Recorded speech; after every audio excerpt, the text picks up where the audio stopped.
All right. Welcome, everybody. Cycle Jerks Podcast, episode 85. I'm Mike Stewart, filling in for Bo Grant today. I'm joined today with co-host Dave Dalton here in NorCal, and we are very excited to have former World Tour pro, the ultimate KOM hunter, and the master of the world's worst retirement ever, Phil Gaimon, joining us on the podcast. Welcome, Phil. Thank you. What's up, jerks? Well, the name was kind of tongue in cheek. No? Yeah, aren't we all? Yeah. I mean, geez, I've seen some of your road rage coverage, and it seems like the consensus is a lot of us are jerks, even though we're some of the nicest people you'd ever want to talk to. Yeah. So, I'm not as jerky as most, but I have my moments.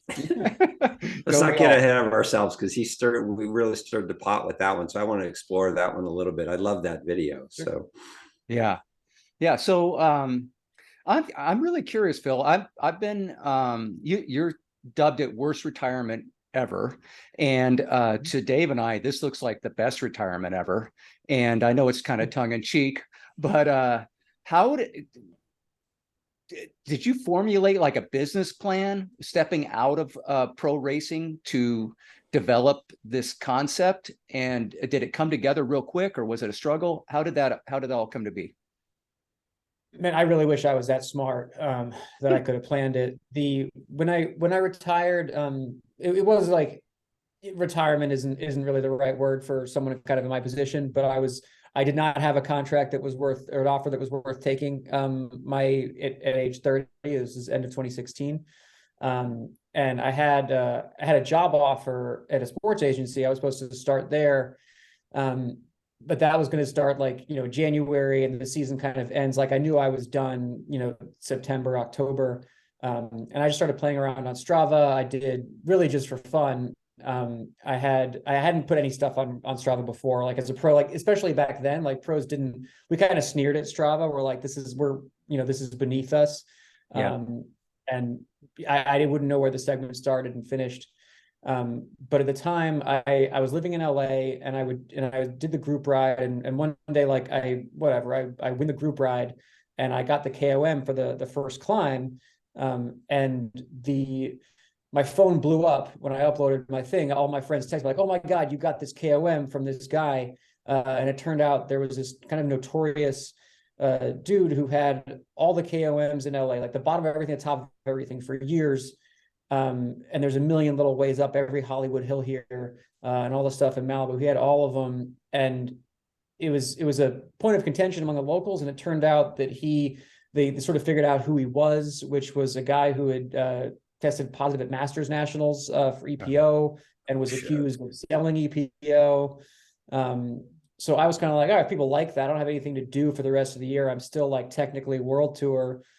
So I would just go every day and peck off another one of his things. And it was this funny position where doping was this thing that it ruined, really was hanging over my head for the previous decade. And ultimately, there's a lot of reasons I wasn't World Tour, but ultimately I was better than a lot of guys who were still in there. And it was certainly social, and there were a lot of teams that I wasn't going to call, and they weren't going to hire me because I was outspoken on doping. So here was this little world that okay, this is a doping thing I can handle. Mm-hmm. I did that for fun. And then kind of over the next year, the job I was supposed to start, the guy who was going to hire me ended up, I never really knew what happened to that. He was 2 more weeks. And then at some point he wasn't working there anymore, and he was going to hire me the next place. And that, as that slowly fell through every month, I was like, shoot, I still don't have a job. I'd better, pick up another sponsor for this thing. And that turned into, this is the other part, is I was pitching a TV show in Hollywood back then. It was kind of like a travel show. I'm still pitching it. You never stop pitching it. You just have a meeting, once a month. This is like the Anthony Bourdain thing that you were talking about. Exactly. Right? That was the idea. Anthony Bourdain on bikes. I still think that deserves to be a show. And so I was pitching that, and the kind of the consensus from all of the networks was, who are you to host a show, which was completely valid. So I was just, a couple brands that had relationships, they're like, hey, we like this thing you're doing on Strava. Can we sponsor you to be an ambassador? And I was like, I don't want to go to Fondos and kiss babies, but what if you sponsor me to make videos? And I kind of give myself this practice to host a show, and kind of slowly one a month, I'd like, okay, I need another sponsor. Here's Wahoo, here's whatever. And it turned into, by the end of that year, I was like, you add it all up. I'm like, actually, that's not bad. And I never tried to get a job. Yeah. I'm now, this is year 7. I'm 7 years retired, which is hilarious. It's like longer than I really raced. Wow. Yeah. So just to back up, so you started like, you're gonna poke this guy in the eye, and you started going after his KOMs, and then it got into a bigger thing, and you're just going over KOMs in general. So you went up the LA ones, and then at first it was like, here's these doper KOMs that I can get, and that was kind of the genesis of it. And that got some, like, Cycling Tips wrote an article that was the most shared article that year, like including all the Tour de France coverage about me hunting doper KOMs in my retirement. It was funny. And then I was trying to turn that into, I'm still trying to turn that into like basically the travel concept, where like I'm going for a KOM, but the context of it is, here's this beautiful climb, here's this cool area, here's who you want to ride with, here's this guy I met, that kind of thing. So it's been a very slow evolution. And I still kind of have the legs to go for KOMs most of these places. And it's still fun. I enjoy training. It's a good excuse to, like, especially then when I retired at 30, I was still super fit. Like, now I can see it going down a little bit, but I kind of, like, was pushed out in at least towards the end of the peak of my physicality. And it just felt like a waste. And I kind of found like, this is a fun outlet. Here's a place I can still do that and train for it and have goals. Yeah. Yeah. Well, I mean, it's definitely been a lot of fun following along, and, via YouTube or Instagram, otherwise. I watched, thinking of that Travel Channel show, the concept, I watched you go to Colombia and meet up with some people, and it was fun. The commentary, everything. I just thought, boy, I'm in. So when that happens, I'm in. So you got one anyway. Thank you. Yeah. Yeah.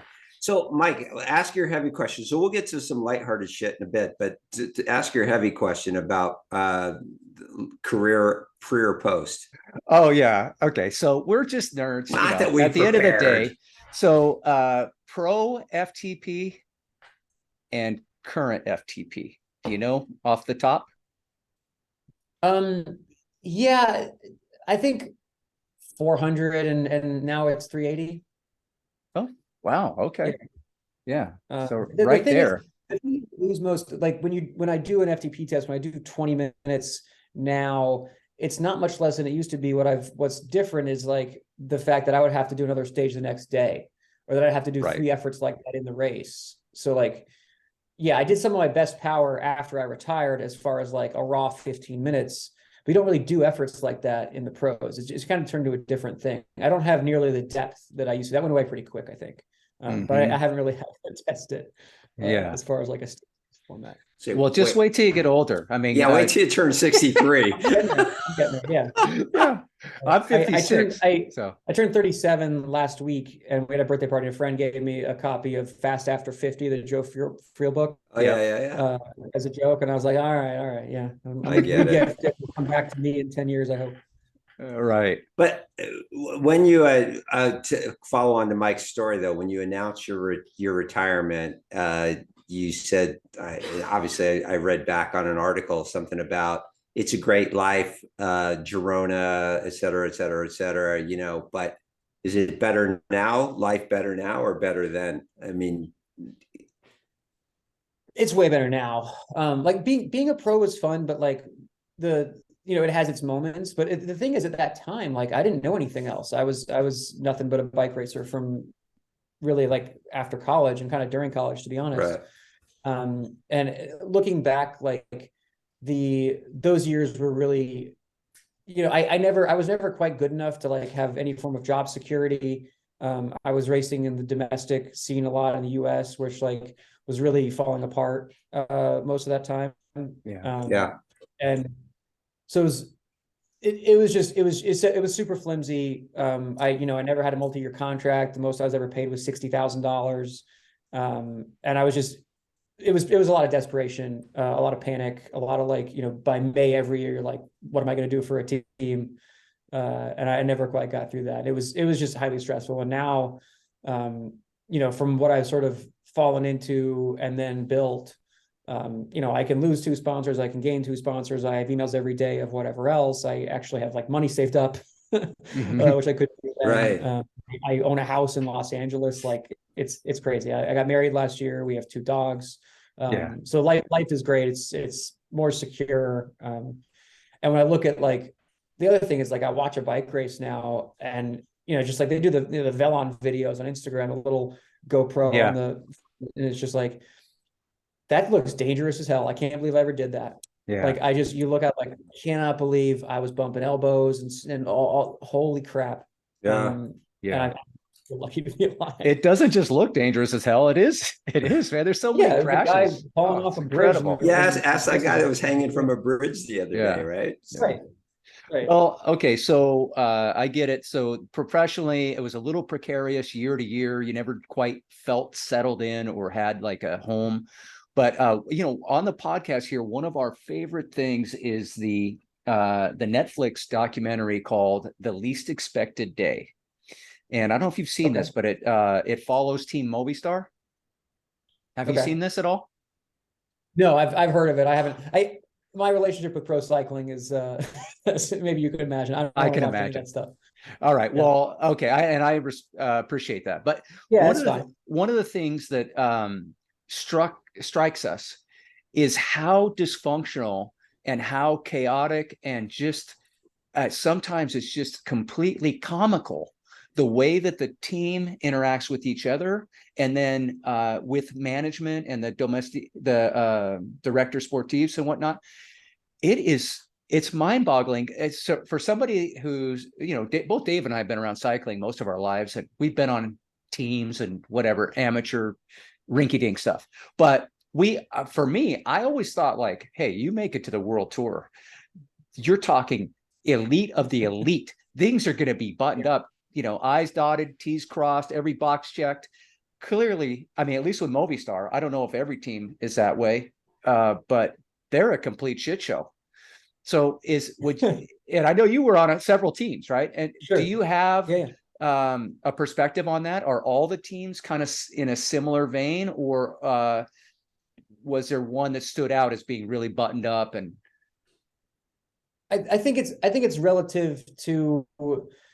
I mean, everything is messier than it looks like once you get into it. I think that's fair. I also like my feeling was every team was trying to do 20% more than they had the budget or the bandwidth for. Yeah. Wow. So it's like if we have if you have 20 riders, you're doing split races, and then you're doing 2 different schedules, and then someone gets sick, and then you're understaffed, and then you're flying, and it's just no one, and that's the demands of sponsors and races, and everyone's just kind of chasing their tail. And if you have 30 riders, you're doing triple teams. So like, I mean, I think that the top riders, they know their schedule beforehand. If you're doing the tour, you're doing the tour. I think everyone beneath that, and I was like at the very bottom, like I mean, I got a call to do Paris-Roubaix 48 hours before the race started, and I'd never even ridden the bike. I'd never seen the bike. Like, and it was like, I mean, they sent me a text message, and like everyone thought it was funny, myself included. It was funny, but that's what we're doing. It was just like Vaughters was just like, haha, Roubaix, have fun, and it's like, well, that's my ass on the pavement, but fine. And that's certainly how it is for a lot of those guys. But I would say like the team I was on that was buttoned up was Bissell, which was not World Tour, but they were like a very well-funded domestic team. The American schedule was like kind of the same every year. They knew what they were doing. That was the first team I was on where like it was organized, and you get to training camp and here's your stuff. I think Garmin Sharp, Slipstream, EF Now, whatever, like it was dialed as far like you're a chick with your head cut off because that's the whole scene. But if you crash at a race, they schedule you with a massage therapist 2 days later when you're back in Girona. Like here's where you go to get that fixed up. Here's where you go for your this guy will do laser treatments.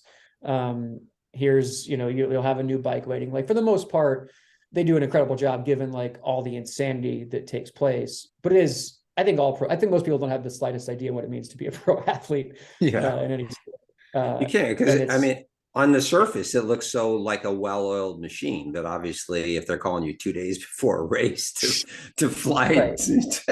Yeah. People focus a lot on like the hard training and the suffering and the the intervals, and you're doing these big rides. Like that was always the easy part, and that's the easy part for everybody. Like training's fine. It's just the plane tickets and the all that mess that is just holy shit, yeah.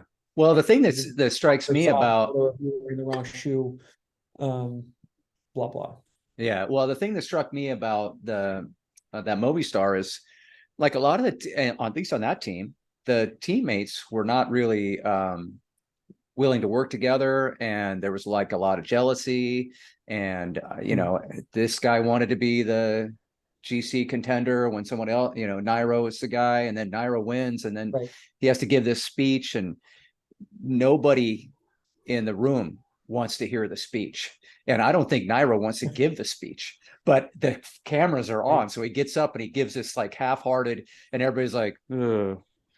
It was just like the opposite, I would think, of winning a world tour stage. It should be a big celebration for the whole squad. And so it's really it was pretty interesting to see that. But for the most part, my experience was like the riders and the teammates were the best part. And the guys I didn't really like, I had fun with on the bus and at the dinner table. Like guys that I just, immediately delete their number afterwards, but like, I know they were a good hang and they'd say the same about me. I'm sure there are teams that like get that vibe wrong in certain times of year, things are competitive. And like, I also was like never at a level where I was fighting anyone for leadership. I was bottom of the barrel is always pretty safe. I was happy to be there and get bottles forever else. There wasn't any trouble. All right, so on to fun stuff. Okay, cool. I'm not having fun. He's drinking whiskey. I mean, come on. I don't know. My wife hasn't brought me my beer yet. So, so I'm from back east, and spent 1 week every summer and 1 week every winter in New Hampshire, and every trip included Mount Washington. Tell me about the Mount Washington hill climb. Did you ride up it, or you just hiked it? No, we drove in the car. Mom and Dad drove. Got it. And grandma. But it's on my bucket list, funny. And now I've told Mike about it, and I think we're going back. I'm gonna sound like a dick when you go there. So it's for people who don't know, you have to like it's an admission thing. You have to pay, I think, and it benefits the local like environmental thing. But I should know what it is. It benefits the conservation society in that area. Okay. But you get a sticker. You get a bumper sticker that says this car climbed Mount Washington. Yeah. And everyone who's ridden is like, big whoop. You like, what are you proud of? I know. Exactly. The bumper sticker is ubiquitous in like certain parts of New England. No, it's a really cool, unique event. I first did it, and it's kind of a fun arc for me. I first did it in 2008. I was an amateur. I was living out of my car, sleeping in my car a fair bit then, and my team was based in New England. And it was kind of, I literally just went there because I needed the prize money, and I knew I could win because it wasn't insanely competitive that year. Right. And it was $1,500, and that was 3 months rent at the time, except that I got a ticket on the way home, on the way back, where they literally, I made $1,500, and, I spent some on gas. I believe I slept in the car one of the 2 nights there. So I didn't have a hotel. But if I was going to go to a race, it would just be the math of like, okay, what's the prize money to win if I think I can win? And then what's it going to cost me to do it? And it mathed out real nice. But I was pulled over on the way back I had a taillight out in my piece of crap car at the time. And then my bike rack, which was one of those standard hitch ones, was obscuring my license plate, which to this officer, bike racks are illegal. He's like, oh, you can't block that. I'm like, but every bike rack does that. And he's like, that's not my problem. Yeah. And he wouldn't let me drive. There was something shady going on there. This is in Amherst, Massachusetts. There's something shady where I could see my house from where I was pulled over. but he must have had some kind of cahoots with the local tow company. He was like, I can't let you drive that car. It's not in a condition to drive. You have to tow it. And I was like, I'm right there. He's like, yeah, you have to tow it from here to there. I can't let you drive it. And that was like $270. So anyways, that was my Mount Washington trip. But the event was really cool. And yeah, I went back the next year and won a second time. And you know, at that point, like doing pro races, and it's kind of like a tough location to get to. So I took a good 10 years or so off, and got to go back again as a retired person twice now. So it's just like one of those fun. There's not a lot of hill climbs. The scene there is really cool. I love New England. I have some friends there from kind of back in that era still. So I dragged Jeremy Powers. He'd never done it before. But if you're a New England person, definitely on the bucket list. It's so weird too. I don't know if you've seen the news lately. Mount Washington, there's some kind of ice. I forget what the vortex, something we don't have to deal with. Minus 108 with the wind chill. Right. It's like everyone's keeps sending me the weather meter up there. It's wind is hurricane. It's wild. It's another planet. So two things as a New England insider, you wouldn't have got the ticket if you had that bumper sticker, right? So just remember that next time you got a plan. Georgia plate. Yeah. Yeah. Just I climb Mount Diablo. This car climbed Mount Diablo. But Mike, just to give you some perspective on this place. Yeah. We were up there on the 4th of July. Down getting to drive up there with my aunt and uncle. We were in shorts and a t-shirt. I got to the top, there was snow. Yeah. So I mean, that's the difference that you get up there. It was snow and freezing cold when you get to the top. And hey man, we get snow on top of Diablo. What are you talking about? Okay. So Phil, I got a question. So 2008, 2009, 10-year gap, then 2 more runs in retirement. When was your fastest time? Fastest time was last year. No kidding. In my retirement. Yeah. Yeah. It's been a fun race of like, as the equipment gets better. The first time I did it, like I didn't have the right gears. I was just like, everyone dorks out and gets special gears. Like I couldn't afford that, nor did I didn't, you just can't fathom it until you're on there. Just like, oh yeah, 28 isn't enough. Because back then that was, by far like an easy gear. Right. And yeah, so now I have super easy gearing. And last year it was like I signed up for it, and every time I've done it, like I'm going to sound like a jerk, but it's also true. Every time I've done it, I've just been like, "Oh, the Cycle Jerks podcast." I knew I was going to win. I signed up, and it's like no one's that like I'm at a high level. Right. This is like a cool event, but like competitively kind of a low hanging fruit. Right. And so I signed up for it last year, and then a guy I train with here named Drake was like, oh, the guy who won last year is good. He won the last 2, I think. And he was like, and I went and looked at his times. I was like, oh shit. Looked at like, here's what I did for power a few years ago. Right. Here's what I do for power now. Here's what I weighed a few years before. And I like had to go at it the whole summer to actually like be in shape. And I think I only won by like 5 or 10 seconds. Like it was horribly close. It was probably like the closest finish that there's ever been, at least for men. Wow. Like it was a sprint almost, like the last 200 meters, 20 something percent. But so yeah, I had to earn it, and I did. I think we made each other faster, just like having a good competition. Sure. Last year. Cool. Yeah. Cool. Man, sounds gnarly. So now in the Tour of California, they did Diablo. Did you compete in that one where they did Mount Diablo out here? Yeah. I did it. I was on the team. Rowan Dennis won the stage in 2014. Yeah. Oh, okay. Yeah. We were pulling for that. We're asking because that's in our backyard. Mike and I think we've worn out that road and the trails on there. Do it at least once a week. That's a great one. Yeah. No, you should if you live there for sure. Right. Yeah. It's a lot of fun. So you answered this a little bit before, but so it sounds like you're not really watching too much pro racing. Are you staying on top of it at all? I mean, we've got this thing going on right now with MVDP and Wout, and it's pretty, I mean, as a lifelong cycling fan, it's pretty awesome to see these two just throwing down at each other every week. Do you get involved in that at all, or are you just more focused on, in the retirement mode? Yeah, I wouldn't say it's retirement mode. It's just kind of like different avenues of life, I guess. Like I couldn't tell you who's like winning the stuff. If I see like if a friend is in the, like, I still have some buddies in the pack, and like if a friend is in the breakaway, like someone will text me and I'll turn it on. Mhm. But that's really my only connection anymore. As far as like the entertainment value, like I'm just too jaded by all of it. Right. Oh, okay. Yeah. I could understand, Yeah. Like I was rejected by the whole thing, and like at some point I rejected it back, and my life has improved by multiples since then. Like I make 8 times the money that I did, like whatever. It's just I'm comfortable, I'm happy, and I'm not like beat down. And the further I can kind of stay away from that whole mess, the better. It's weird because it also like was what got me to third base on YouTube. Like no one would care what I was doing if I hadn't been a pro. Sure. And if I hadn't written books about it. But at this point, like, yeah, that arc is kind of over, and I don't really have any.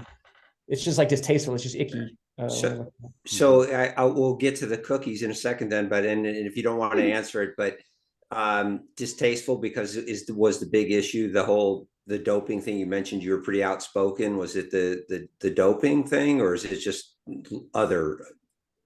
Yeah, I think like looking back, I think a lot of what made me like not fit in was kind of the route that I took to the world tour, which was the only route available to me. I didn't start until I was 19. I went to college. And I kind of I was an outspoken anti-doper, and then I was good enough that at some point, like I was winning races in the US, and Vaughters had this kind of PR nightmare with the 3 guys who, Van de Velde and Danielson and Miller, whatever, who like everyone kind of tested or testified against Lance. And he had this kind of fiasco. And looking back, it was a situation where like he had to hire me, whether he wanted to or not. Like he had to hire the loudmouth from Georgia with the clean tattoo. And so as cool as like I got there, but the thing that put me there also kind of made all the directors kind of hate me because they were all former racers, former dopers. Not all of them, that's not true, but a lot of the environment there was like, it's just that whole scene was so entrenched that I didn't have a lot of friends or a lot of people kind of backing me. I didn't realize it really until later. But just from like the race schedules I got and the roles that I got, I was never really taken seriously. Yeah. Yeah, so that's part of it. And now when I look at stuff, I kind of look at it through the lens of like, well, when he crossed the line to win the Tour de France last year, the guy that he hugged was running a doping team 15 years ago. So what does that mean? Mhm. Right. Who is that, and what's going on? And that's where I can't help it, and that's all I see. And Right. I maybe it's tinfoil hat, but it's not. It's not necessary. It's something that we all struggle with as fans of the sport. It's like, obviously there was that whole era where it was, they took down Lance and all that, and rightfully so, he was doing all the stuff, but so many others in that same era were all doing it. I'm at one point I remember looking at it, it was like the top 18 finishers had all either tested positive or been implicated or whatever. But Lance was kind of like the guy to tear down. But he was the kingpin, so it made sense. But he was also like the fall guy that like, so Contador can show up at a race and hold the mic, and everyone loves him. And it's exactly. Like it actually gives Lance a point of feeling bitter about it. Like Lance shouldn't be allowed anywhere near a bicycle, but the rest of those guys, like who did 80% of what he did, and or would have done it if they were just smarter. He was just really good at doping, and sneaking around. Like, it's that's the thing. It's like there's gonna be a character when I turn on the TV that like I can't believe they got that guy there. And I won't be able to watch anything else.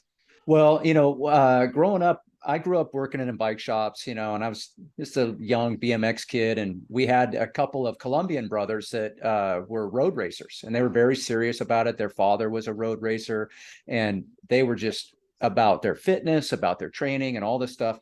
And the younger one ends up going. Nolan needs to get out the door. She's going to bang her head against the door. Go ahead, Nolan. Yeah, we're boring. She can go around. She just doesn't know that. Oh, okay. Sorry, well, that's what the banging was. She just butts the door until Well, so anyway, so Mauricio, he's winning all this stuff out here. He gets a contract with Team Shackley out of Spain. And so he's underage, so they sign off on him going into the care of the team. And we were all super excited for this kid. He's doing what we're all dreaming about, and maybe one day he's going to be in Winning Magazine or whatever, and so, but he came back like 3 weeks later. And Wow. yeah, he had just they signed him into the care of the team. So he was basically given a schedule of these drugs that he needed to take, or if he didn't take them, then he just wouldn't be able to compete, and he wasn't welcome on the team. Right. And so I was really impressed with him because he was a young kid chasing his dream, and he just decided, well, I'm not willing to do that. And so he came back. But that was kind of my first introduction into, wow, I was so ignorant to the whole thing. And and then Greg was also kind of at the peak of his career, and he was, I don't know when he started talking about being clean, but I always felt like he was clean. He always talked about being clean, at least later on. And so I was kind of ignorant to the whole thing until that thing was, because I never even heard of Shackley before. Right. This is a small little team out of Spain that no one ever even heard of, and he's got to be doped up to ride his bike. Yeah, so and the thing is, like, there's so many names like that. And the problem is, I think the drugs were so effective that, like, the kind of the worst people, the people willing to cheat just went right to the top. Yeah. And so you can kind of really shuffle around what the results could have been, and just the name, like Lance does a really good job doing the, like, everyone was doing it argument and the level playing field. And it's just like the whole playing field was just, none of them should have been there. And I really just, like, I kind of see that era more as like, a mafia criminal conspiracy than like a sporting competition. Like, I don't see any of them as athletes, really. I see them as criminals. Yeah. And because that was necessary. Right.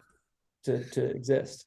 So when did you put clean on your arm? What year was that? And was there some, obviously it's a big part of your story, but was there something specific that happened that, like, you know what, I'm just going to put it on my freaking arm.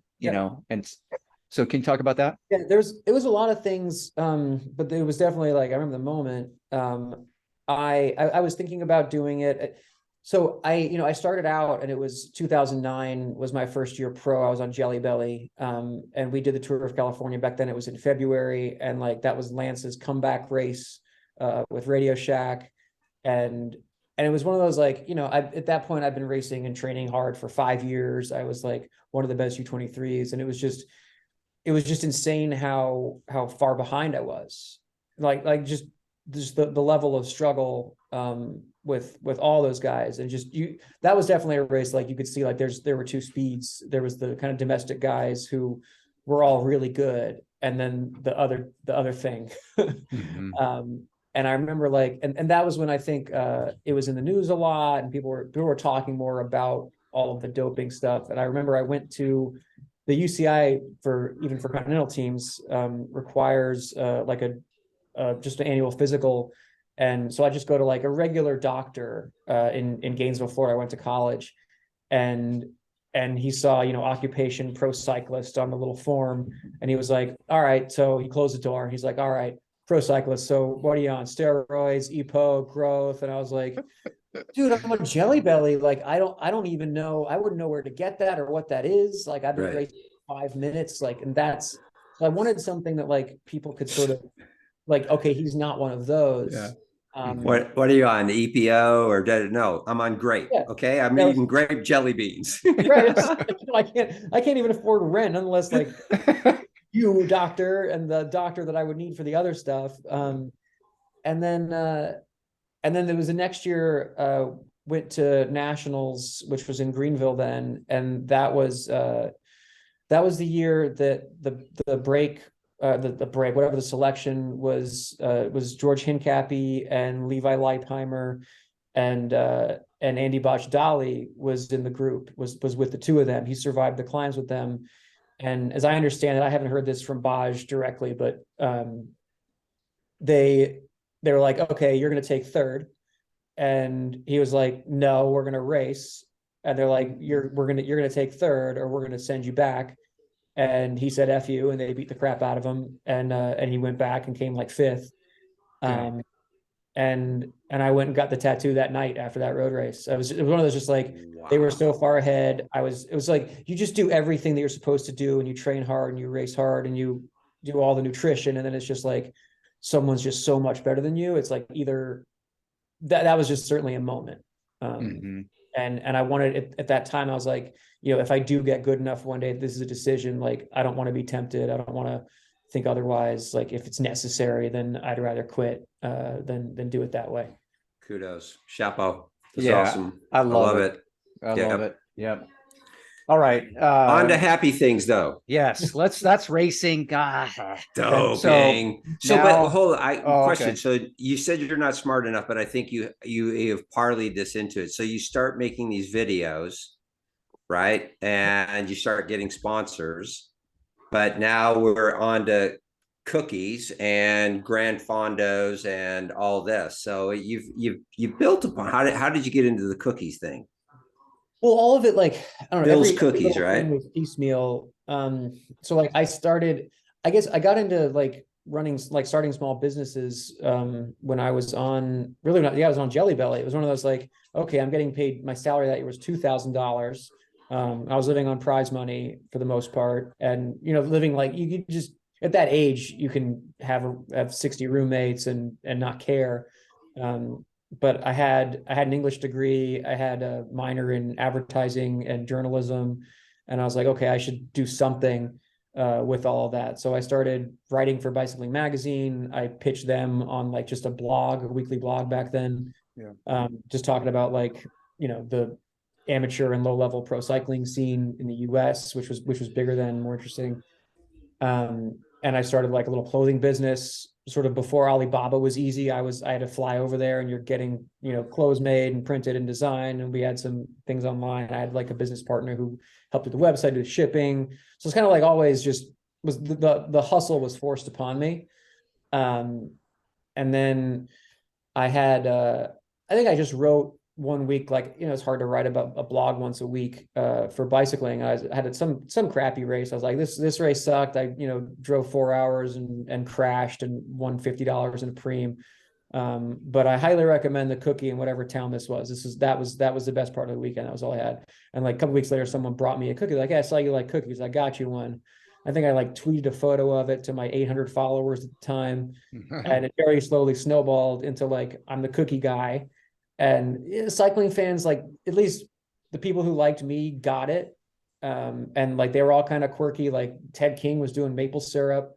And I just kind of like embraced it, and it was funny. And it turned into this. So my last year racing, by then it was like, we'd get to the Tour of California stage, and there'd be 10 people waiting outside the bus with cookies for me.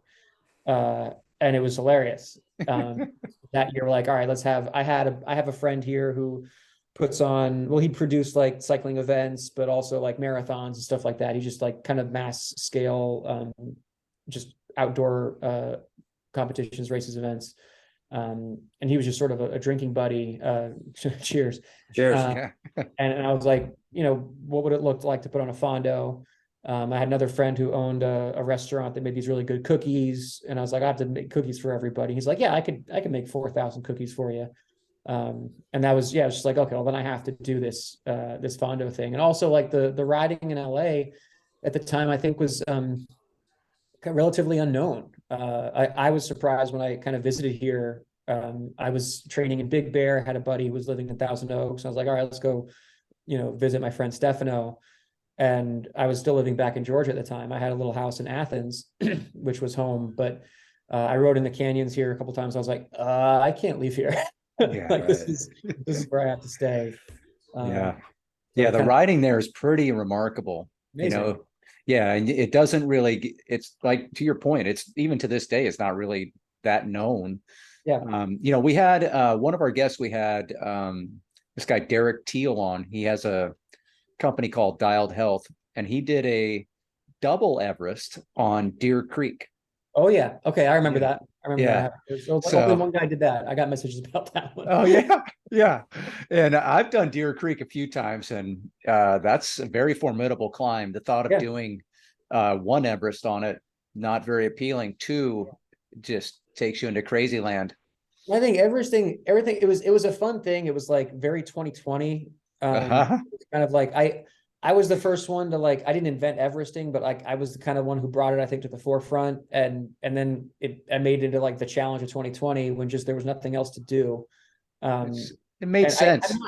I'm not done. Like I'd love to do one more if I could like find the right hill and get my fitness to that level. It's just been doing a year of that, like took it out of me for a year, to be honest. Like Yeah. I'm better now than I was in 21.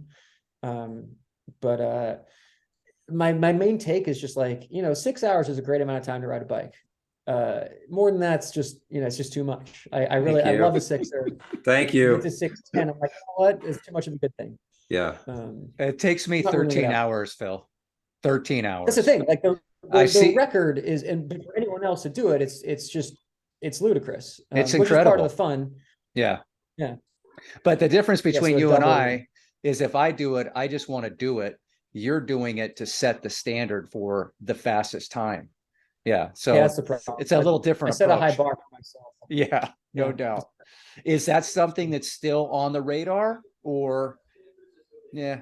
Yeah, I haven't given it, like I said, I if it's kind of like a certain kind of fitness to get to do that you have to train for, and Yep. the hour ride is exhausting. I found like the thing that took it away from me was at the time when Everesting was cool.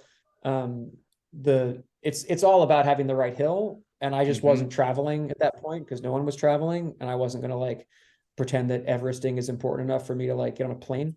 Right. So that was my fitness arc was there, and then once I figured out like, okay, I can't, there isn't a hill in Malibu or the Los Angeles area, like the only ones it's airplanes to do it. And I tried twice on a suboptimal hill, and that put me in the box for about 6 months. Yeah. I think I Like, saw the footage of that where yeah, it just wasn't coming together, weather wasn't right, and then the the hill hill was steep too. enough. Yeah, the hill was steep enough, but it was like super twisty. Like it was full speed going down, but I had to have like people blocking the turns, and like you're really driving it with your body if it's not. Yeah, it was the best hill available, but I was never gonna do it on that.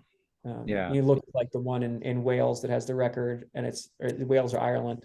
Yeah, I think it's Ireland, but it's just like, Ireland. yeah, that's what I needed. And if you took the power that I had in 2020 and put me there, Yep. now we're talking. Yeah. But yeah, it's a different animal at this point. Yeah. Well, okay, so let's talk about 2023. What have you got coming for us in 2023? You have any, like, is your scheduling, is it all planned out? Like you sit down and you like, okay, I'm going to do this, I'm going to be here and here and here, and you got your whole year mapped out? Or is it more like, I'll do a month at a time and go like that? It's a mix. It was funny, like at the beginning, sponsors want a schedule. They want to like, these are the events you're doing. That was sort of all they knew. And no one was like writing checks to influencers. I don't like to call myself an influencer, but I don't know what I am. I'm some kind of an athlete. But also like having a schedule. I think part of like, if you're doing it on the internet, it's just being able to pounce on an opportunity, or an idea or something that's hot, and having a schedule. I found like the first couple of years, not gonna name the sponsors, but they made me like write out a schedule, and it was a real pain in the butt. And I had it thrown out by March every year because I found better stuff to do. And it's like, I could go race Fabian Cancellara if he challenged me to his Fondo, and that's going to be hilarious and fun and raise a bunch of money for charity. Or I could do the stupid fun nobody's heard of that was on my schedule. And if you want me to do that, you actually have to fire me because I'm not going to do it. Right. And it's kind of like, and it's better for all of us if you just like leave me alone. So now my sponsor agreements are all like, I will do cool stuff with your stuff every day, and no one has like event days or here's what you'll do, and they all kind of trust me. It took a long time to earn that and to find the partners who get it. Yeah. It's that simple. Well, Wow. when you started, there really wasn't a template for what you're doing, right? I mean, Right. we had a guest on a few weeks back. It was Jack Thompson. Are you familiar with him? Sure. Yeah, the ultra cyclist, and he was kind of in a similar thing where he knew racing wasn't quite his thing, and he wanted to do these other events. I don't know what that sound is, but we had to do That's these other hang on a second. That's my hey guys, my family. It's podcast my studio. your No beer dog in your the dog building. bangs his head against the wall to get out. My son bangs his head against the wall to get All out. right. Yeah, but Jack kind of had a similar thing. He's like, I knew I wasn't really cut for racing. I really appreciated the challenge within myself and pushing myself and just competing with myself and then figuring out a way to try to take that into a career where I don't have a real job and I'm just doing this, something I'm passionate about and I care about. And I mean, you really 7 years ago, I mean, there really was no example of that, right? I mean, Yeah. you just kind of started something different. Yeah, there was definitely people who like did the ambassador thing and went to events and like I didn't make it all up, but as far as like figuring out the like expressing yourself via sports and a version of creativity, just like it wasn't a thing. Certainly like not at the level of this many sponsors and being able to do this much stuff. So yeah, I like to think I've kind of blazed a trail there, and I've certainly like everybody who retires now, like every American who retires calls me and asks like, okay, what do I do? Mm-hmm. I just send them like, here's my sponsor deck. Here's my proposal. Like, you know, what brands are you friends with? Here's what you should ask for from each of them. Like it's all kind of like a team that way. And folks shouldn't have to reinvent the wheel, but it is like, ultimately it's kind of a fun puzzle if you have the energy for it. Yeah. But you brought up a good point there. I mean, I just I say this because I spend a lot of time. I don't race as much as I used to on the road. I haven't done that in 2 years. I don't think I do a lot of gravel events. But most of the time, if I'm riding now, I certainly want to keep up my intensity. But most of the time, it's in support of a good cause, right? This year, I'm riding through the Leukemia and Lymphoma Society, and previously it was Best Buddies. But you mentioned doing things for charity, which I think is that a big part of what the places you choose to go? I mean, I know it's No Kid Hungry, right? Yep. But do you identify events that you said you could do because it's for a good charity or a good cause? Is that a big driver? Yeah, the charities like early on, you know, when it's you're making a YouTube show about yourself for a job, like I think I was certainly really sick of the one thing that I didn't like about racing was just like the selfishness of it. And I definitely didn't want to like carry that into my retirement. And you have to, it's not like you can't, I'm not like judging people who compete that way. Like, that's just how you have to live.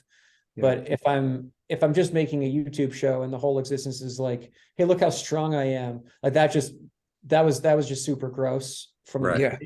beginning. And so we benefited No Kid Hungry for a charity event or for an event at all at least in LA County, you have to have a charity just to sign off, or they're not even willing to close the roads or even like to take your money to close roads or have like food vendors, stuff like that. I can So at support point, that. Yeah. yeah, so I was like, okay, whatever. Like, you know, my friend works with this charity, sign the thing, I don't care. Like I just didn't have the luxury of charity. I was trying to take care of myself my whole 20s. Yeah. And then afterwards we did like a school visit for No Kid Hungry, and I knew how much money I raised, and it was I think we raised like 20 or $40,000 that year, which would be 400,000 meals. And then you like go to the school and you see the kids, and it's just like, oh, that's the best thing I ever did. Yeah. The afterthought. Yeah. And so since then, like, yeah, that became really meaningful. So I raised I raised, it's like basically just I don't have to pick events. I kind of just message like, hey, here's what I do. I'm supporting No Kid Hungry. I'd love it if you donated that. And Yeah. and folks do it. It doesn't really make much sense, but folks, especially in 2020, I think that year we raised like $250,000 or something. Since then, I think the number, like, it went up then, and then it's kind of gone down the last couple of years. So this year I started working with Sierra Club instead. I think my audience just tapped out on the No Kid Hungry message. Everyone was just like, yeah, I gave to that already, Right. which is true, but that was 2 years ago. So I wanted to freshen it up. And I wanted to pick something that was more climate change oriented. So Sierra Club has an LA chapter, but they're international. And they do a really good job with like kind of political lobbying and education. And so that's kind of what that's the new mission. So my events this year will benefit them. Good. We're All doing right. litter cleanups that I can kind of bring people to. So yeah, that's kind of just started a couple months ago. Probably even touch the hearts of a lot of people, since so many people are leaving, say, the road and going to gravel and riding off road, and so because anything to keep those trails and those venues cleaned up, that's got to be great cause. Yeah, no, in the Santa Monica Mountains, like where my whole fondo is, like they do a lot of volunteer work to manage all that and maintain it. So especially for this area. Yeah. Fantastic. It's awesome. Cool. Well, okay, so I got a couple things for you. I'm like I mean, Dave and I climb a lot. We're not prolific like you, but we do love our climbs. And I got on this thing like a bunch of years ago where I started climbing 1,000,000 feet a year. I heard Mark Weir did it on his mountain bike, and I thought, that's completely crazy. And then I thought, I'm going to do that, and so I've been doing these 1,000,000 feet a year. So I'm curious, someone like yourself, what do you know, like what's your biggest vert year? It for sure would have been 2020. I forget. I think I did like 1.6 or 1.8 that year. Okay. And that was just like, yeah, training for Everesting. And I did too much. Now that I look at it, like it was I think it's a lot of things. I think it was just good to escape. Like the world was going to hell, and it's just like, yeah, I'll be in the canyons all day. Yeah. Yeah. And I did that a lot. I had a good buddy, and we just did a lot of just crazy amounts of endurance rides. And needed for a lot of reasons, but Everesting was kind of the excuse. Yeah. So a lot of last year, I think it was like 1.1, 1.2. Okay. All there is hills around here. There's not a lot of places you can do that. It's a great part about Malibu. Yeah, it is. Yeah. There's no flats whatsoever. I forgot. What's your favorite local climb? Do you have one? It's like my favorite child. I mean, Latigo is like the kind of the peak in Malibu, I think. Decker is probably, I'd say, I guess Decker is my favorite. That's kind of like, it's just all climbs like have memories for me now. Like it's just loaded of what I was doing the first time I went there.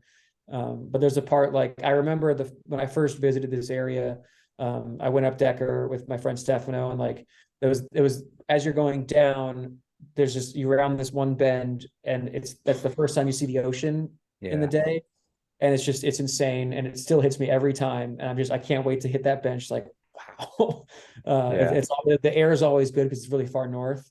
It's out of the city, so yeah, that's kind of, and I would go there. Decker's super steep. So like I would do a big training block, and then like the last day where you have no motivation to make yourself push, I would just do Decker repeats because the climb does the pushing for you. I just had a lot of really dumb days just going up and over Decker. Yeah. It's funny how it strikes you like day in and day out. I still get that coming down Diablo. I'll be descending, and I'll take the same fucking picture every time, but I look at it and I go, this is beautiful. And it's the same thing as yesterday, but I'm like, this is beautiful. Yeah. So I lived for 5 years. I lived in Toluca Lake, which is like between Hollywood and Burbank, and Griffith Park is just an incredible area to ride there. It's like, there's a couple ways up Mount Hollywood where the sign is, the observatory. There's a couple ways up. It's close to cars, and I would just do that same ride or start my rides there like every day. And if you look at the map, like you can sort photos by map on your iPhone. If I zoom into that one spot, I have 150 photos from the same spot. Yeah. I'm just like, oh my God. Maybe it's different today. We do the same shit. Yeah. It's pretty funny. Yeah. All right. Okay. So that's locally. How about nationally? Do you have like one that stands out? Like, oh man, Mount Washington, or other? Mount Washington is definitely special. That's I guess I'd put that second. The one that I talk about when I get that question is favorite climb in the world. New Year's Eve 2016. So it was my last day as a pro technically. I was on Strava. I was playing around. I was like doing the KOM thing here. I'm supposed to get a job in 2 weeks. And I had met Kevin Systrom, the Instagram founder, was into bike riding. He still is, but he was riding a lot, and he was in Topanga, and like he hit me up through a friend and we rode. And then he happened to be, we're going to with my family, I was going to Kona for New Year's Eve. I was just gonna meet my mom and my sister over there. So, and Kevin was like, oh yeah, I'm going there too. I'm going to climb Mauna Kea. It's the biggest climb in the world. I've been training for it all year. And he just invited me like, oh, why don't you do it with me? And I was like, sure, that sounds fine. And, I'm doing KOM. So like, I'll go for that longest climb in the world. That's kind of neat.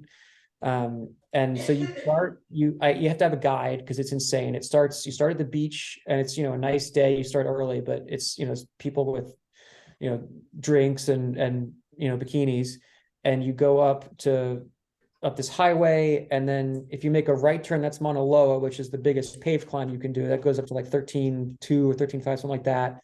If you keep going, you go left and it turns to dirt and it's steeper. So you start at the beach and now it's New Year's Eve. There's a wall of snow on either side, and there's the Mauna Kea Observatory. The guide, Alex Candelario, was a pro, kind of in my era, a little bit older than me, but I raced with a million times. He was doing the guide. He was like, oh, Phil, you're gonna need a mountain bike for this part because it's tough dirt. It's loose and it's super steep. And I was like, whatever, Kando, I'm World Tour, man. I don't need that. I had my road bike with 25 Cs and maybe a 26 cassette on the back. And fast forward to me, like, I'm going for the KOM. So I'm at 13,000 feet. It's on my shoulder. I'm running. Oh my gosh. Holy shit. And I remember like I got through the dirt section, like the last maybe half mile was paved again. And never in my life, and I've done many stupid training rides and all these like ridiculous workouts. I just had to stop and I sat on the guardrail for a minute. I just had to stop and sit. Well, I was like, I don't know what's going on here, but I'm going to do that. I finished and I got up there. I got the KOM by 2 hours. I still have Jesus. now. A bunch of guys have gone for it. No one's gotten me. But that was 2016. So I've had that 6 years. And it was just like such a crazy adventure, but it was also, I like Kevin Systrom and I are friends for life now. Like that was just a weird thing to go through together. Like I went back down and rode the dirt part with him a second time, and he was going through his whole epic journey of himself. Like he's a big dude and it was a steep thing, but he was like, I'm not going to quit. You made it too. It was a fun bonding. But it also kind of the timing of it kind of taught me like, there's so much other cool stuff in bike racing that's not like the Tour de France and Mount Ventoux. And there's so many like things to do and adventures and stories to tell, that like, it kind of opened the door of like, oh, maybe there's something else I could do with these stupid legs I have that, Jonathan Vaughters, everybody else told me are worthless. Everyone else like, get out of there with those things, go get a job, go sit in an office. There was something else. And that was like a cool glimpse into it. It kind of forced me to that. I mean, on a smaller scale, I think that's kind of how I feel like when I've finally come to grips with the fact that I'm not racing, I can actually go out and ride and enjoy it more and find different things like that. So the transition to gravel and just going out and doing different rides, that I honestly think I'm just appreciating it more than I did when I was racing, because it was all about training and showing up at the race. So yeah, and I still ride hard. I still like do intervals, workouts, but it's like much less than I used to, and there's bigger gaps in between. But like that, the first moment when like I just walk out towards the garage, like, and the sun hits me, I'm just like, oh, this is it. This is what I meant to be doing. Yeah. Well, one thing I've done is like, I grew up racing BMX. So we were racing sometimes like 3-4 times a week. I was racing all the time. It was all race. And as an adult, I just find like, I'm just going to be ready all the time. Like, I don't need to plan out my race schedule for the year.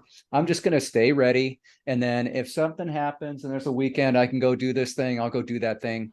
And I'm just more casual about my expectations of the race. And, I just don't take myself too seriously, but still want to ride hard and compete and do well. But it's not like I put a bunch of pressure on myself. It seems to work for me. But I've done that Mauna Kea. I've done Mauna Loa and Mauna Kea. I actually, no kidding. For Giant, I cover Hawaii, so I go over there a couple times a year. Yeah. Okay. And Kando is actually one of my clients.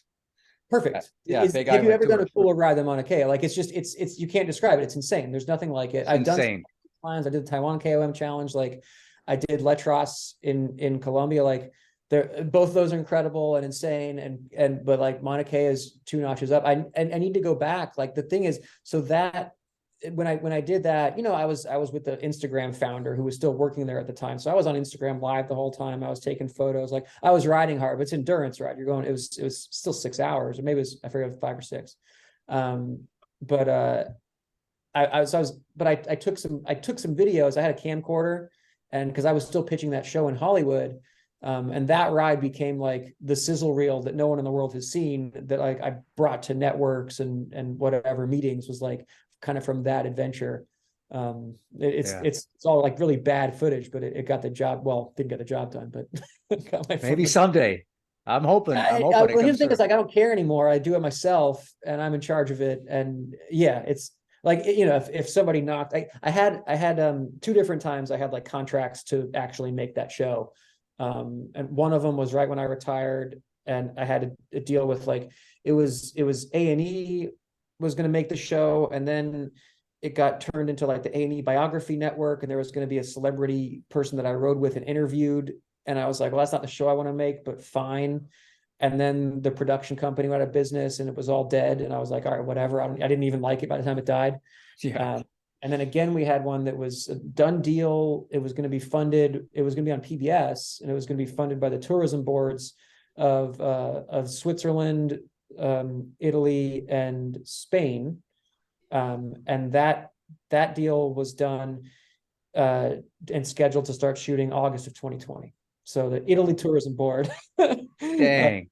and the COVID hit, and they hit Italy first, if you remember, was like, oh yeah, it's kept people in their houses. And we're like calling talking to the producers I was working with, and we were like, we're not even going to call the lady from Italy. We're not even going to like check in and follow up. Like, this is just I'm not going to be that guy. I was like, hey, are we still gonna, and at some point, it'd been a year and a half.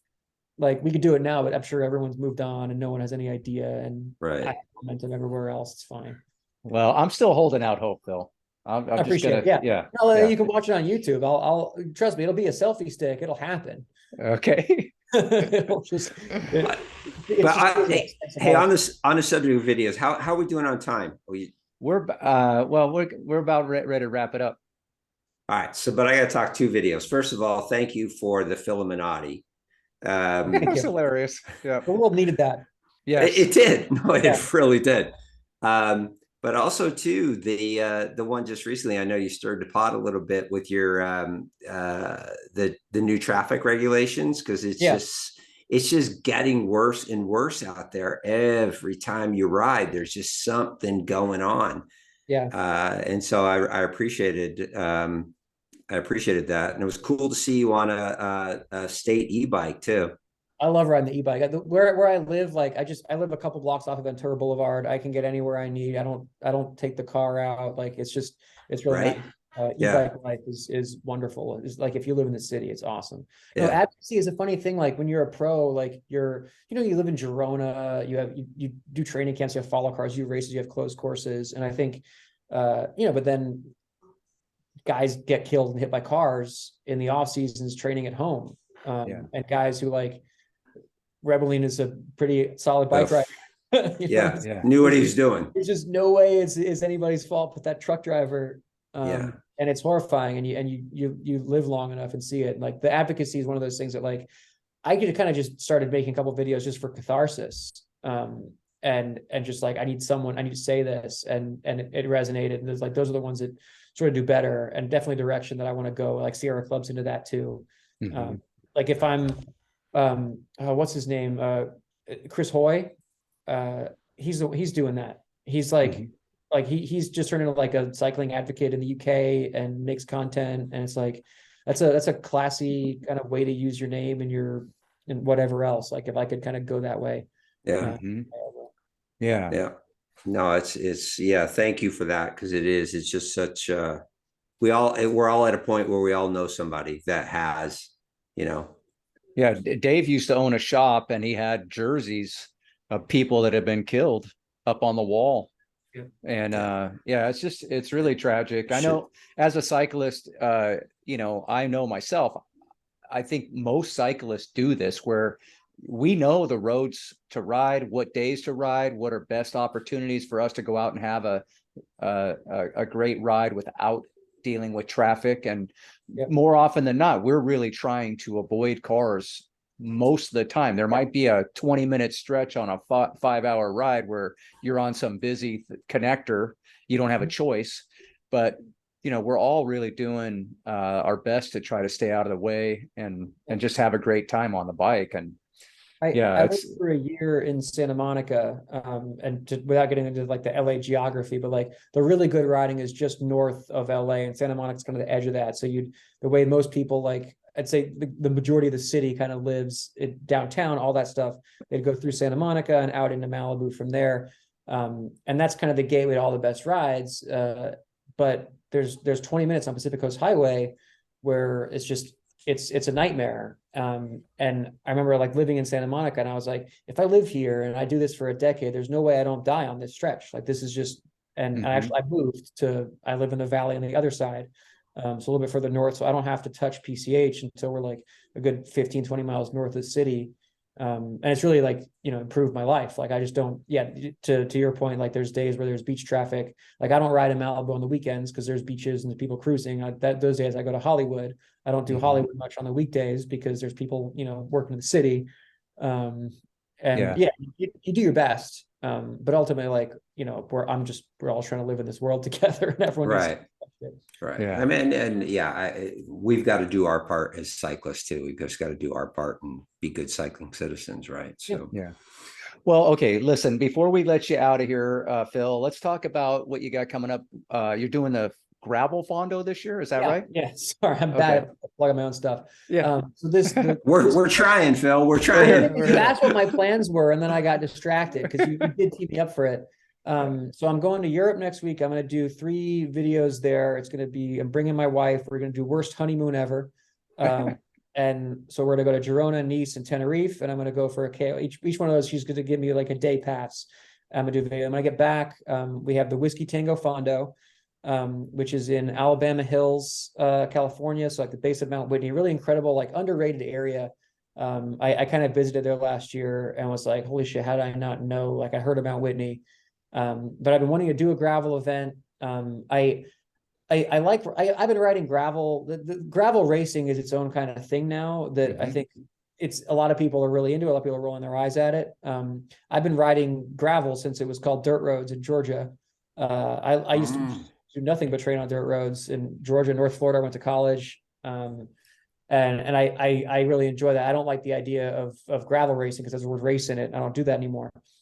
So my idea was put on a gravel fondo, which kind of the same way we do my cookie fondo in Malibu. It's non-competitive, it's fun, it's social. And for people who like might be intimidated by like, gravel sounds fun, but I don't, I see what goes on in the Belgian Wall Ride. That looks scary to me. I think those folks and anybody who's into the gravel stuff are going to have a good time. That's our goal is Whiskey Tango Fondo, and it's end of April. But we're just capping it at 500 this year. We're going to sort of like get a lay of the land and see how many people we want to try and deal with, because it's remote. But like the courses are really cool. The area is incredible. And there's actually some interesting stuff like Sierra Club is going to come, but there's that whole area like basically was drained of water, and that's LA just drinks what used to be the lake there.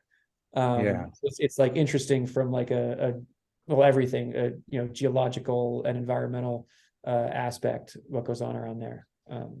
That's April 29th. Sounds cool. Mike, I'm in if you'll drive. Hell yeah. Hey, let's maybe we got a whiskey sponsor. You don't have to camp. There's hotels. But it's just going to be like, hang out, campfire, s'mores, and bikes. Cool. Sounds like a great time. Now, are you going to do the road fondo as well this year? Yeah. We haven't gotten to one event at a time. We haven't gotten to permits or anything with that yet. Like I don't announce a date until we have all the permits signed, because that's a pain. But we normally target like end of October. And that went really well last year. It was a ton of fun. So I don't see that going away. It's a ton of work. But 800 people smiling at the end or whatever we had. I think it was like 1,000 last year. It's just like, okay, this every year I'm like, I hate this is the last year. And then you get to like, oh man, you guys, Yeah. we'll do more. Yeah. I did some events with do you know Tara Yanis? She used to race downhill and dual slalom, and she raced for Giant. And Oh, cool. anyway, she suffered a spinal cord injury, and so we put on this event, and we did them 7 years. It was a ton of work, and every year I'd be like, I cannot do this again. I have a full-time job. I can't. It's a full-time job. And then you do the event, and you're just like, oh man, how could I not? Kind of like your No Kid Hungry thing, Yeah, where it's like, this is the greatest thing I've done. So I have to figure out a way to do this, but like there's something there's about so people much riding work. bikes together. It's just It's so good. great. Yeah. So yeah, if we can And make we it- raise money for charity, kind of a similar thing. But what where was I going with that? I don't know. I don't know either. If you don't know, and I don't know, and Phil doesn't know. Yeah. Yeah. Oh, do you I know where it was. Do you cap your Fondo, like for the gravel? It makes sense first year trying something new, but for the road Fondo, is there a cap on it? I think 1,200 is kind of the most that those roads can handle, and we end up like just hitting that the last couple times. So we never had to like turn anybody away. Okay. But we just got right up in there. I wouldn't want to do like 2,000. I think at some point it gets to be, because it is, you can't actually close it to traffic. There are still cars there. Okay. Who will lose their minds. Yeah. So we have three. We got to if we had more riders, I'd want to do like an additional course and like logistically, 1,200 is fine. Yeah. I did an event one time in Hawaii. I think it's a Honolulu Century. That's what it's called. Honolulu Century. And there was 3,500 people on the start line. It's a mass start. And I was near the back, and it was just nuts, just passing, like passing people for like an hour and a half or 2 hours, just until it spreads out. It was crazy. Yeah. We do that in Europe, like the Grand Fondos in Europe. There's a couple of years ago, like one of the big like European event. I don't want to name the events that you've heard of. Like they were buying American events, and they wanted to acquire ours. And and they're used to like a 7,000 person Grand Fondo that like whatever, it's different in Europe. They like bike riding there. And here we're a pain in the ass who gets, cut off in Ventura Boulevard and cussed out. But the guy, like he wanted to acquire our event, and we talked all the numbers or whatever, and he flew to meet. And he was like, the only thing that's not in the spreadsheet here is what does Malibu pay you to put on the Fondo? And I was like, that's not how it works. Yeah, what a concept. By a lot, and that wasn't the spreadsheet, man. And, so that's, it wasn't an omission, dude. Sorry about that. Oh damn. Right. I know how to do a P&L. Anyway. All right, before I let you out of here, Bo and I are we're going to Europe this year in June for the first time ever for either one of us. They didn't invite me, Phil. No, we did. No. Okay. But I'm still bitter, but go on. Yeah, all right. But we're going to ride the Dolomites. We're going to ride the Swiss Alps, and then we're going to drop down to the Pyrenees. Do you have, we've got like a hit list of, we just want to climb as many epic climbs as we can. Is there one that really jumps out at you that may be off the radar a little bit in that zone that we should maybe consider? Well, I lived in Girona for 2 seasons, but like outside of that pocket, anywhere I went, I was just going where they took me, and I couldn't even tell you the names of most of them. Got it. If you end up in Girona, I have like people, I'll say this publicly, like people message me and say like, where should I go in Girona? I have a full itinerary that I just copy paste. I send it to 100 people. Here's the Strava routes. Here's where you want to eat. Here's the, here's your gelato. So I have that. I can send you that if you're over there. Please. I'm gonna do it myself next week. Yeah. Jack, what is it about Girona? Jack Thompson said the same thing. Like, I don't know. I just go out and I ride them. I don't know what they're called. Like it was. Well, the climbs you're doing in Girona, but like, it's I live in LA. I ride Baldy once a year. I can see it from the top of the ridge. Right. But like, I just don't, you have your little territory, and I'd rather do Latigo again than get in my car and go to, Mount Wilson or Crystal Lake or something. So you just know your territory. On the back of my hand, I could tell you all the ones over here, but outside of that, it's you know, if it's a trip, it's a trip. Got it. Uh, Well, I may write Baldy more than you because I go There you go. I go down to our sales meeting in That's a Thousand kind Oaks. of a nice fuck you. Right? That's just sticking Yeah. his finger right Well, at it. I'm not anywhere Yeah, near. I probably have a good head start on the number of repeats I did in like 2013 to 14, 15 maybe. But since then it's fallen off pretty But I hard. cut- I coach had me do 3 baldies a couple times. But you I do a lot, really- Mike, because you go down there for your meetings, right? Yeah, I love it. I love GMR. It's like my favorite. It's just such a great EMR is road. the top 5 road in North America for sure. Yeah. And the fact that it's closed a lot of times, that's like a nice bonus, you know, no cars, but yeah, I love it. Yeah. So usually when I go down for the sales meeting, I'll stay in Glendora or Glendale and then just ride up and then head to the meeting. But well, listen, Phil, we're running a little bit late. I feel like I could talk to you. There's so much more. What happens to me? I'm windy. I can blab. No, it's been But great. I'm jonesing Oh, yeah. for a whiskey now, but before we go, I saw you trying to make your wife a sponsored rider. Is there anyone you'd like to give a shout out to? The guys that really back you, the sponsors. Please feel free. Our guys will. I mean, a million of them. Like the Jukebox is my title sponsor. We didn't even get to Jukebox. I meant to talk to Juke. Okay, go on. Oh, We'll have to- I mean, yeah, I wear the logo. That's you know, that's the title sponsor. Yeah. They're a sticker printing company out of Vancouver. I guess like they're kind of trying to do the new iteration of whatever I kind of have invented of like, hey, just here's a creative person doing cool stuff with your brand. And if there's not like, there's not a team to sponsor, but they kind of just put together a team and signed, I forget, like 5 or 6 men and women who just do cool stuff in the States and like wouldn't fit into a different category in North America. And I hope kind of more of that comes as to fill the hole of whatever support people need and racing that doesn't exist anymore. Right. Or racing doesn't lend itself to traditional sponsorship structures. So yeah, Jukebox Factor is really good to me. Chapeau is Power Software. They've been a long time sponsor. You know, this is like a super long list. Go to my website, look at my I got all my links. And I saw you did discounts for a video recently with the guys that are on board for 23 and the ones that aren't. Yeah. Yeah. Yeah, I just went through all. Yeah. Yeah. That was good. Cool. Yeah, that's Yeah. one of those like I do. Those are all like I don't have an agent. Those are all personal relationships and people that like, you know, I write all the contracts and yeah. So I kind of like I love them all and it's that's how it works. Yeah. So on that front, it says there's like a link for Sent by Phil, or there's, you know, whenever you go somewhere, you're supposed to, is it Sent by Phil? Or Phil sent me. Is like Phil sent me. code I make everyone make. Yeah. Yeah. If anyone does discounts, that's the code. And it's just people, anybody who's like my followers just knows like they'll just try and punch that in anywhere and see if it works. Yeah. And a lot of times it does.